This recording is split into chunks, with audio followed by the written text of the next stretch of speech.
This is How the Rhinoceros Got Its Skin, written by Rudyard Kipling, from the Just So Stories collection. Once upon a time, on an uninhabited island, on the shores of the Red Sea, there lived a Parsi, from whose hat the rays of the sun were reflected in more than oriental splendor.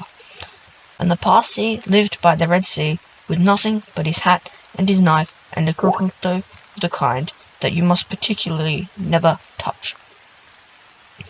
And one day he took flour and water and currants and plums and sugar and things, and he made himself one cake, which was 2 feet across and 3 feet thick. It was indeed a superior comestible. That's magic. And he put it on the stove, because he was allowed to cook on that stove. And he baked it till it was all done brown and smelt most sentimental.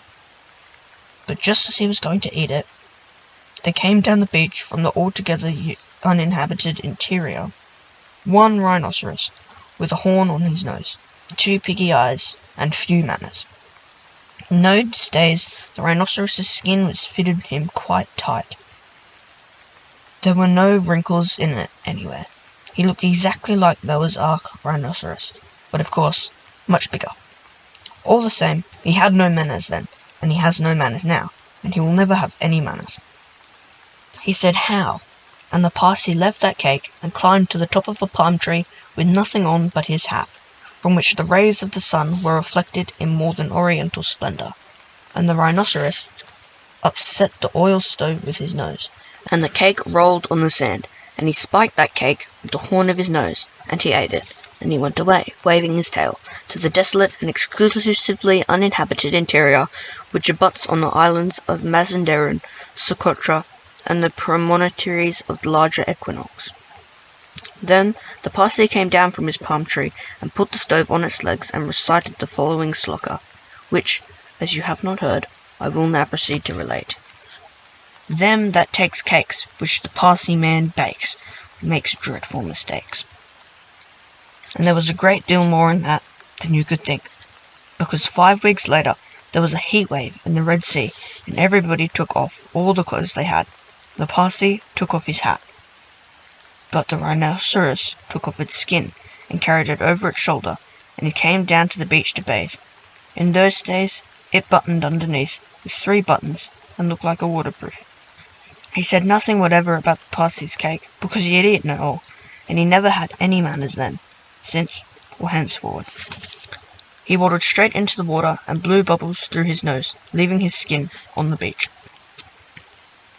Presently the Parsi came and found the skin. He smiled once and ran his face down it 2 times. Then he danced 3 times around the skin and rubbed his hands. Then he went to his camp and filled his hat with cake crumbs, for the Parsi never ate anything but cake. Then he swept out his camp. He took that skin, and he shook that skin, and he scrubbed that skin, and he rubbed the skin full of old, dry, stale, sticky cake crumbs, and some burned currants, as ever it would possibly hold. Then he climbed to the top of his palm tree and waited for the rhinoceros to come out of the water and put it on. When the rhinoceros did, he buttoned it up with the 3 buttons and tickled the cake crumbs in bed. Then he wanted to scratch, but that made it worse. And when he lay down on the sands and rolled and rolled and rolled, and every time he rolled the cake crumbs tickled him worse and worse and worse. Then he ran up to the palm tree and rubbed and rubbed and rubbed himself against it. He rubbed so much and so hard that he rubbed his skin into the great fold over his shoulders, and another fold underneath, where the buttons used to be. But he rubbed the buttons off, and he rubbed some more folds over his legs, and it spoiled his temper, but it didn't make the least difference to the cake crumbs. They were inside his skin, and it tickled. So he went home, very angry indeed, and horribly scratchy.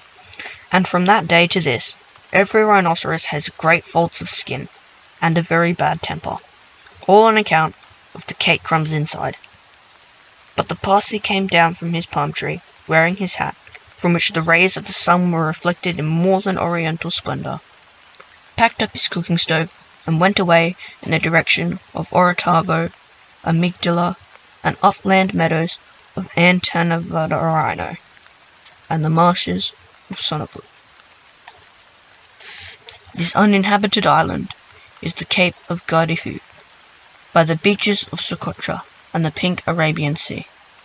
But it's hot, too hot from zoos, for the likes of you and me ever to go, in a P and O, and call on the cake Parsi.